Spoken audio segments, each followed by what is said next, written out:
Party Annual National Meeting Kickoff News Conference. My name is Michael O'Neill. I'm the Communications Manager for the Green Party of the United States, and it is my great pleasure and honor to be introducing the second annual national meeting in my time with the Green Party since being hired in 2019. Just a little bit over a year ago, we were producing a virtual convention, an online convention, as a consequence of the COVID-19 pandemic. And putting together that virtual presidential nominating convention, along with all of the usual programming and workshops and party building and member enrichment that goes along with our annual national meetings, was a huge challenge. And it's one of many challenges of 2020 and over the last year that we have overcome, that we have endured. And we have some members of our National Steering Committee who are going to be speaking to that. Following that, we're going to have two of the leaders of our annual national meeting planning committee to speak on some of the aspirations and the challenges for this annual national meeting.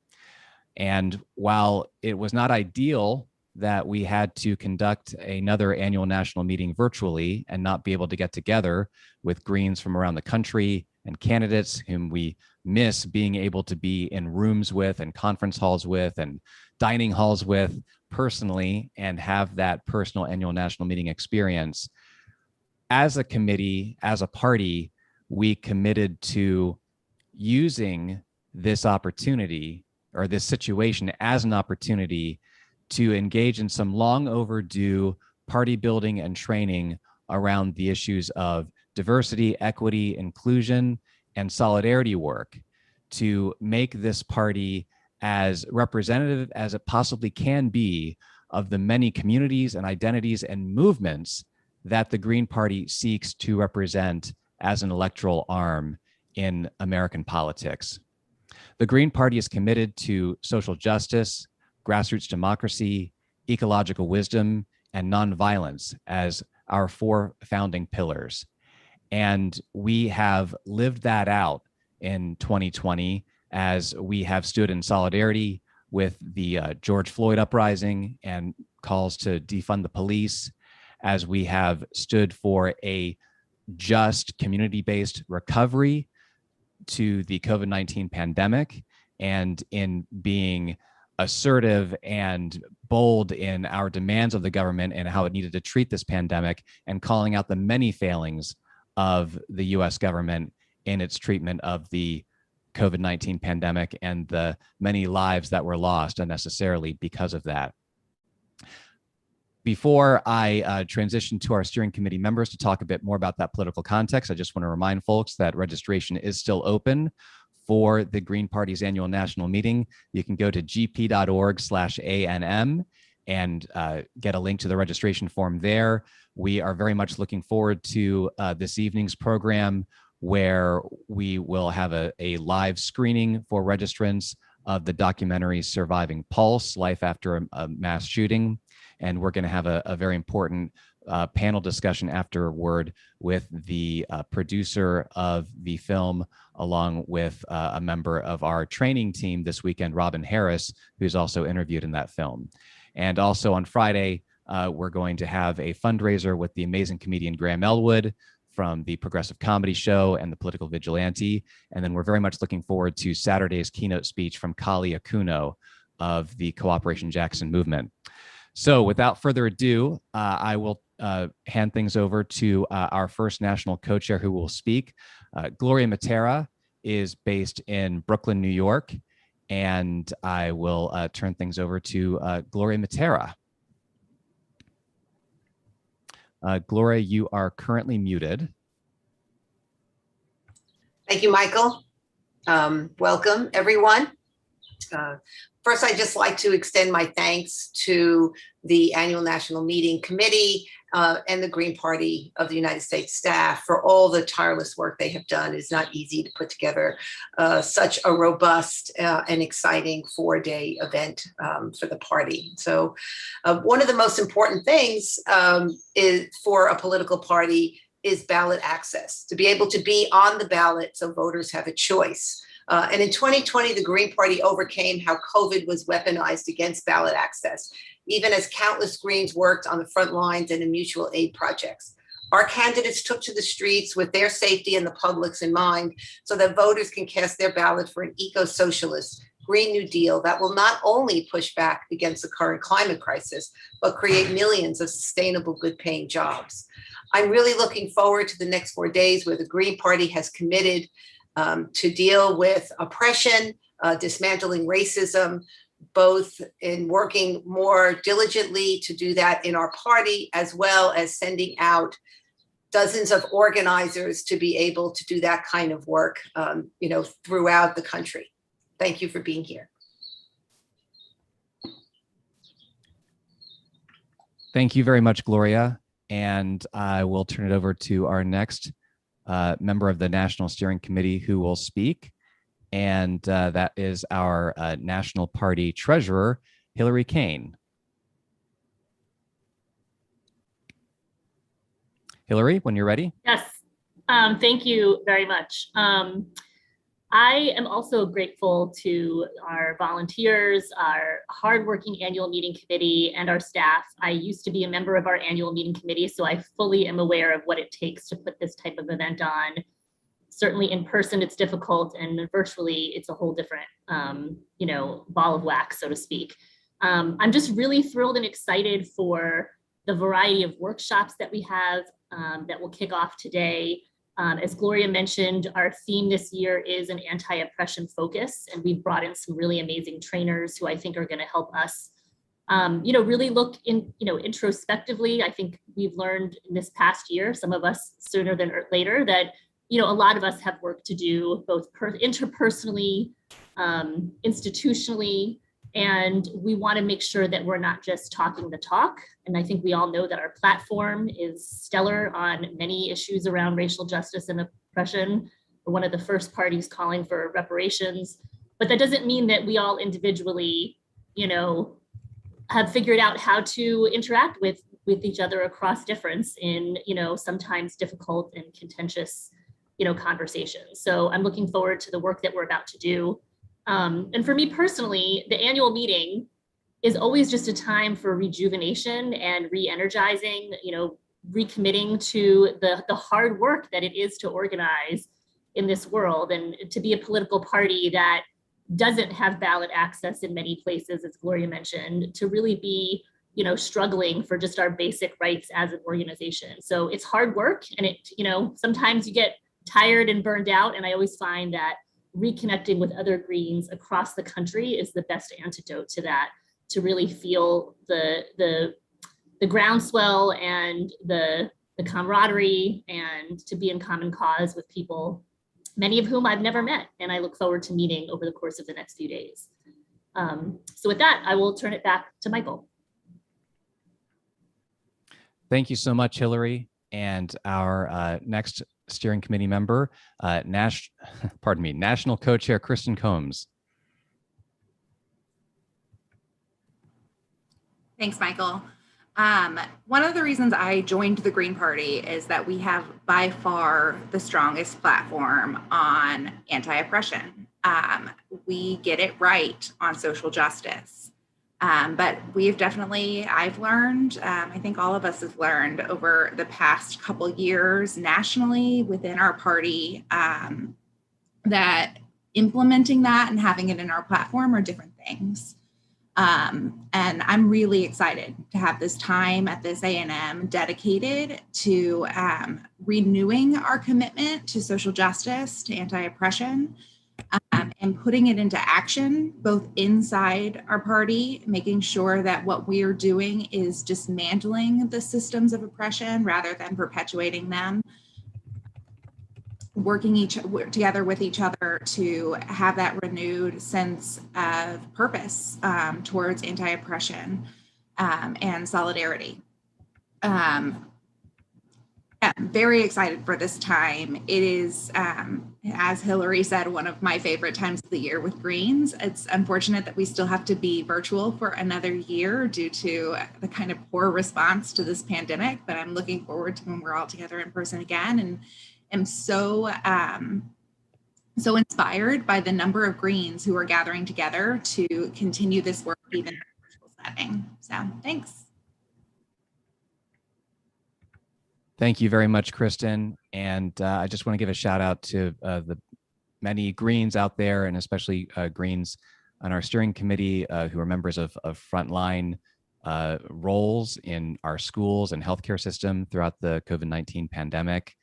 And so now it is with great pleasure that I want to turn over the spotlight to our annual national meeting chair, Dee Taylor, and also Tama Yeager, who is a longtime chair of the annual national meeting committee and still represents a very strong leadership role there.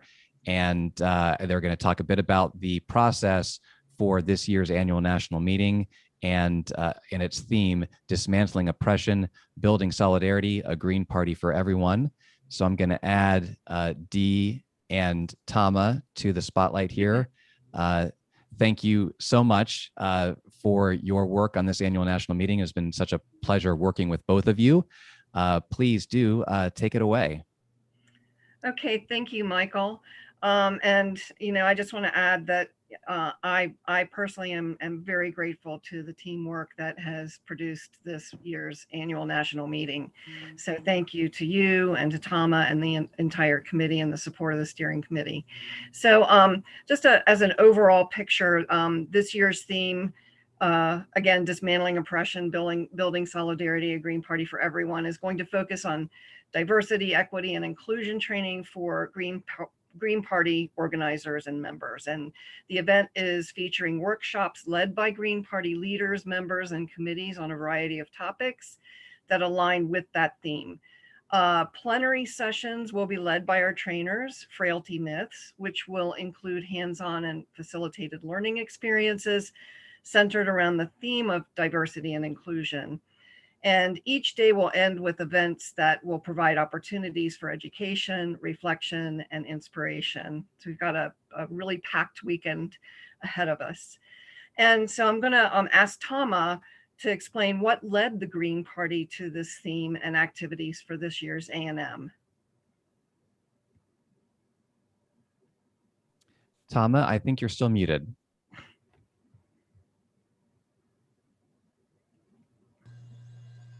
Right. We have had a need for this training for a long time, as Michael had said, and we felt it was important this year to try to have outside trainers because they could see us with fresh eyes. We had a really intensive process for selecting trainers. Our identity caucuses each put forth representatives to sit on a working group with some of the A&M committee members, and the work group crafted a request for proposals. We posted the request for proposals to job boards and other networks. We received 10 applications and selected 4 for interviews.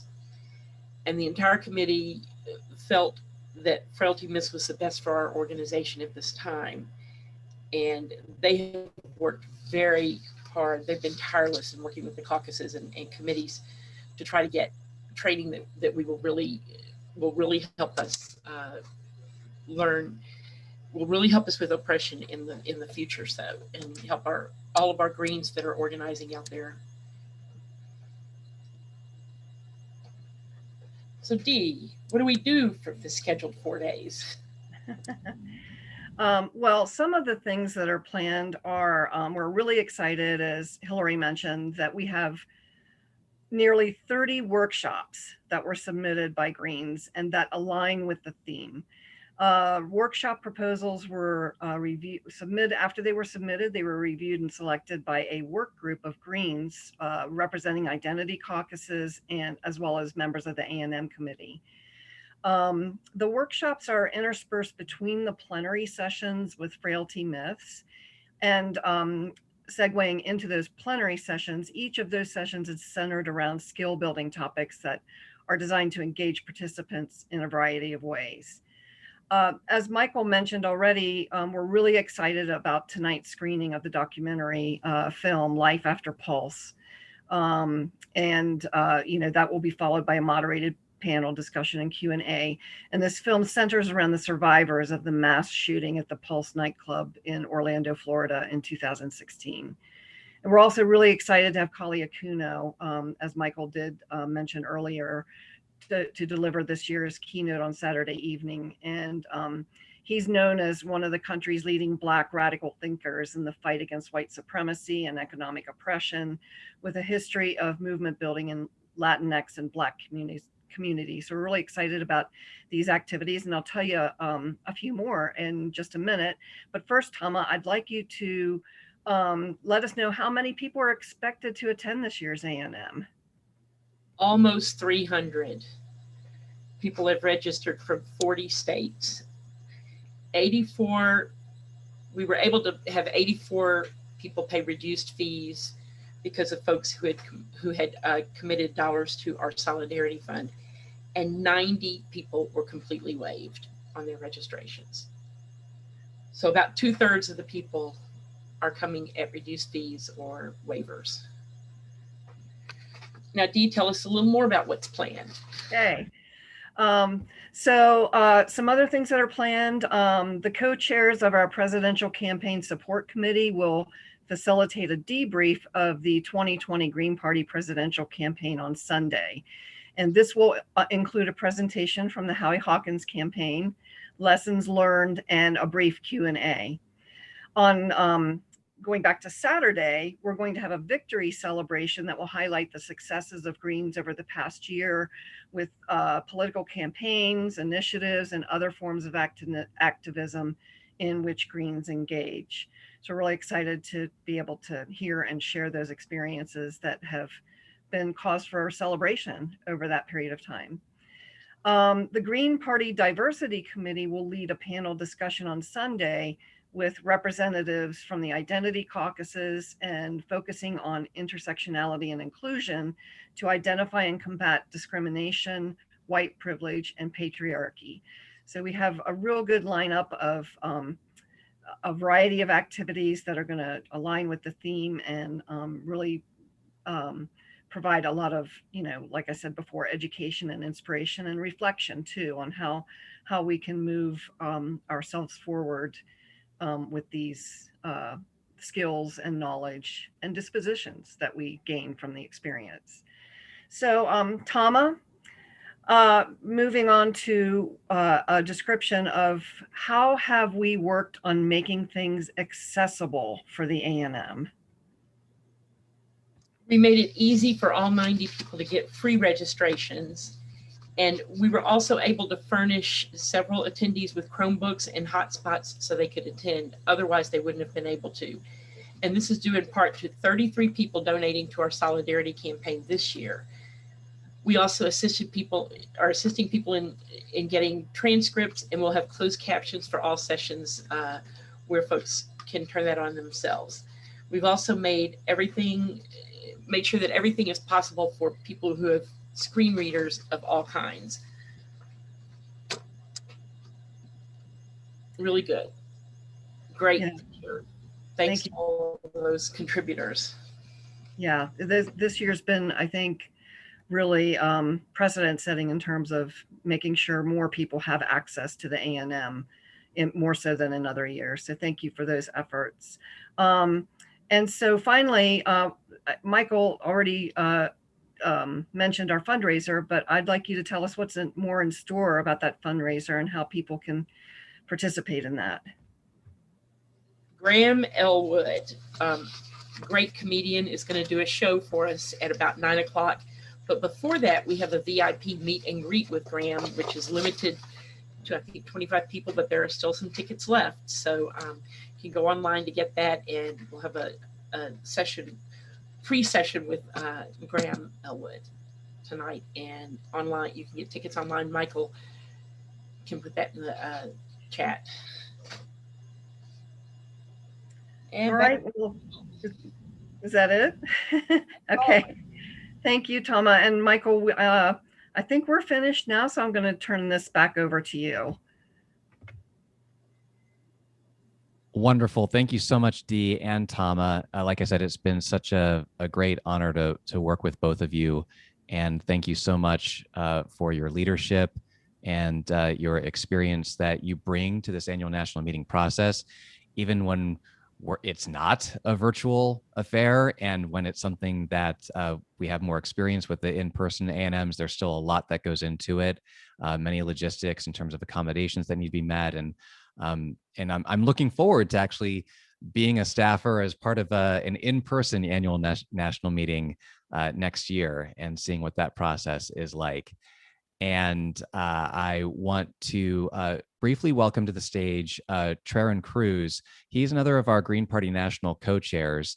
And Traren, if you have a moment to speak for a couple minutes about what 2020 was like for you, being 2020 and 2021 as a Green National co-chair who is in the Twin Cities in Minneapolis, Minnesota, and has been on the front lines of that community's response to the George Floyd uprising and some of the demands of that uprising, including reparations. So, Traren, do you have a couple minutes to speak on that? You are currently muted. Absolutely. It's been an exciting year, a lot of ups and downs. We absolutely were on the front lines when George Floyd was murdered by Derek Chauvin. So the Green Party leadership here in Minnesota were on the front lines of organizing rallies, press conferences, even giving out aid, helping with food distribution and things like that. Also, as Greens, it's important for us to be able to work with other groups, but still keep our autonomy. And we did it, and we did an excellent job doing that. And so now when certain things happen, people are coming to us for press conferences, coming to us to ask for our help in certain situations. So the Green Party here in Minnesota has gotten involved.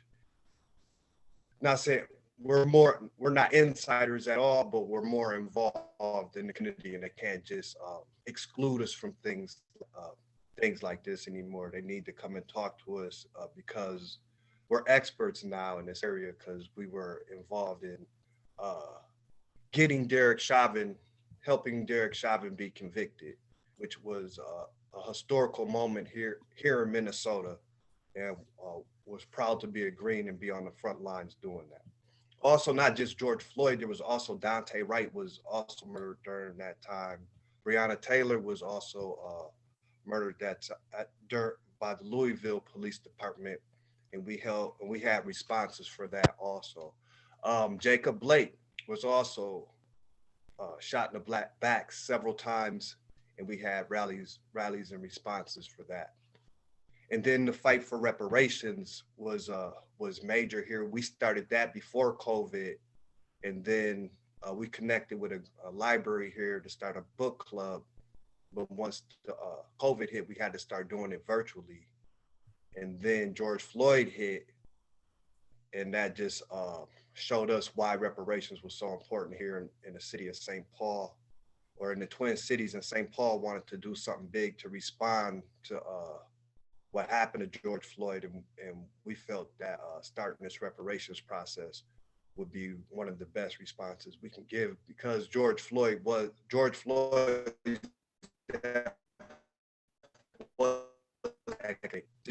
and his family had acres that were stolen from him. So we were excited to be a part of it. And it's ongoing, and a part of all the ongoing situations too, with reparations and police accountability. Thank you so much, Traren. And it was really the response and the uprising in reaction to the murder of George Floyd that inspired much of this country to commit to a reexamination of how racial oppression is enacted through many systems in this society. And it was part of the motivation for choosing this theme and this mission for this particular annual national meeting. As an alternative party, one of the historic roles of alternative parties in this country is to keep pushing the envelope of progress, to ensure that the power structure never rests on its laurels after making incremental change. And so it is important for the Green Party, first of all, for its own organizing, its own strength, to ensure that we are being as welcoming and inclusive as possible to all communities and identities, but also in our role as a political party that is an alternative party, that is an alternative to the duopoly, the corporate duopoly, that as part of our program, we are at the cutting edge of diversity, equity, and inclusion and solidarity work, and ensuring that we can make those demands in our campaigns with our candidates with credibility and through our own experience. And so to that purpose, I just wanted to say a couple more words about our trainers for this annual national meeting.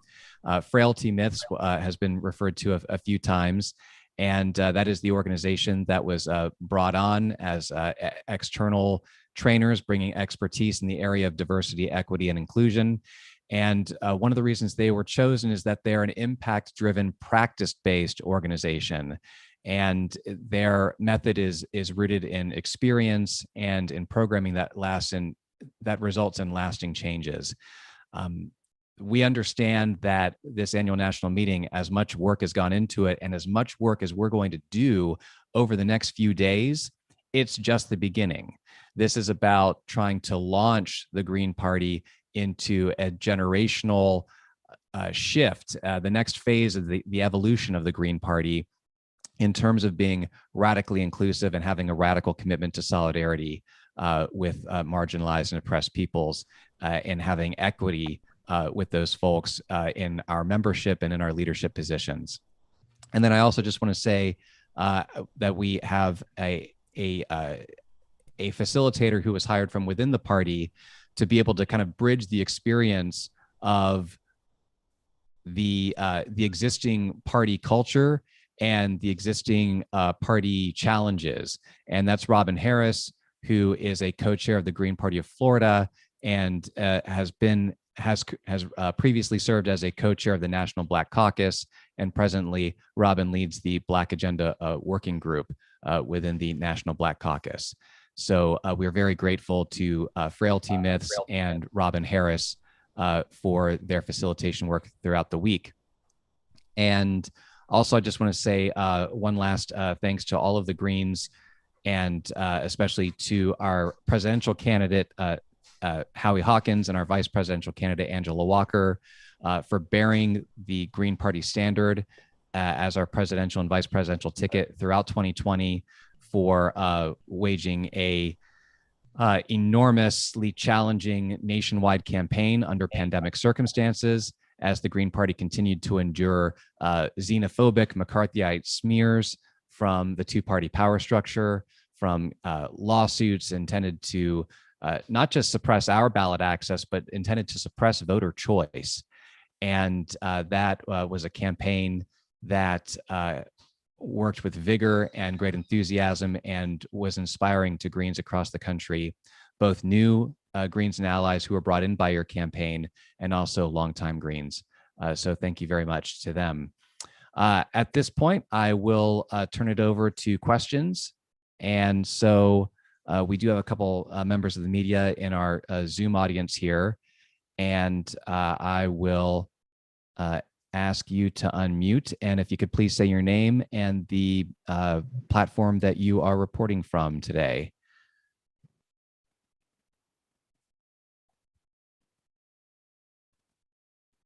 And it's possible that we've done such an amazing job explaining the purpose and the aspirations of this annual national meeting that there are no questions. But I'll give it another second here in case anyone would like to chime in. Yeah, this is Harry Aksha. Michael, thanks. Can you hear me? I had trouble unmuting. Yes, Harry Aksha, we can hear you. And what outlet are you reporting for today? Yeah, my show is internet radio. It's called Inagata de Vida on radiophoenix.org, archived to Mixcloud. Thank you, Harry Aksha. And what's your question for us today? All right, it's just one word, nonviolence. I'd sure like to get that like to drill in on just that one pillar, because I think that's the problem that we're most challenged with in Arizona. Okay. Would any of our national co-chairs who are still on the line, or would Dee or Tama like to speak to how the mission of this annual national meeting relates to our founding value of nonviolence, either in any of the workshops or in any of the programming that we have for this A&M? Well, me personally, just kind of coming back, I thought what happened to George Floyd was very violent. We know what's happening to Jamar Clark was very violent. What happened to Dante Wright was violent. What happened to Ma'Khia Bryant was violent. A lot of our children are experiencing violence when they see the police come into our community and kill people. So Darnella Frazier was the one who recorded George Floyd being murdered by Derek Chauvin, and that traumatized our youth. So our youth are experiencing a high volume of violence. Here in St. Paul, I just went and put that pillar in someone that I know's yard, whose house was shot about 170 times. So we went over there and just went and started planting some food and putting up some yard signs and stuff, just to kind of bring some green energy and some peaceful healing energy to that place. And also these rallies or these marches and these protests behind George Floyd were some of the biggest protests in American history, and it was a response to violence. So I think our nonviolence pillar is very key, and some of the things that we think would stop some of the violence from the state. The Green Party of Minnesota adopted 10 demands from BLM Minnesota, and some of those demands were ending the 1033 grant program, because we were seeing protesters being shot with rubber bullets in the face or in the eye, and some of the chemical weapons that they were using on us were military grade, and we feel like that was a very violent response from the state. So our nonviolence pillar of our 10 key values is very important, and is going to be very important moving into even on reparations. When we talk about health, wellness, and healing for Black families and communities, that's still back to our nonviolence pillar. Thank you so much, Trayon, for grounding that key value of the Green Party in some of the brutal realities that we've witnessed over the last year. And that's something that we have to keep in mind, is that especially in a lot of the corporate media discourse around diversity, equity, and inclusion work, it's frequently just sort of framed as an issue of linguistics or an issue of interpersonal feelings. And it's important to keep this work grounded in the material reality that we are talking about people's lives, in terms of the violence that people experience at the hands of the police state. Another form of violence that comes to mind is economic violence. The COVID-19 pandemic and the lack of response, and this capitalist system's response to the COVID-19 pandemic of giving very little, or in some cases, entirely insufficient relief for folks who were suffering or whose economic circumstances were debilitated by the lockdown, which was a public health necessity. But our system's inability to provide for people during that public health necessity constitutes a form of economic violence that plays out in people's lives as well. So we are coming up on the scheduled end for this news conference. So I just want to thank everyone. I especially want to thank again Dee Taylor and Tama Yeager from the Annual National Meeting Committee. I want to thank our steering committee members who were able to attend: Gloria Matera, Kristen Combs, Trayon Cruz, and Hillary Kane. I want to thank all of the members of our steering committee and all of the Greens who have leadership roles on our standing working committees who make the daily work of the National Party possible. Thanks to all of the Green state parties out there who are working on the front lines to maintain ballot access, run candidates, run campaigns, win campaigns, and support our Greens who are in elected office.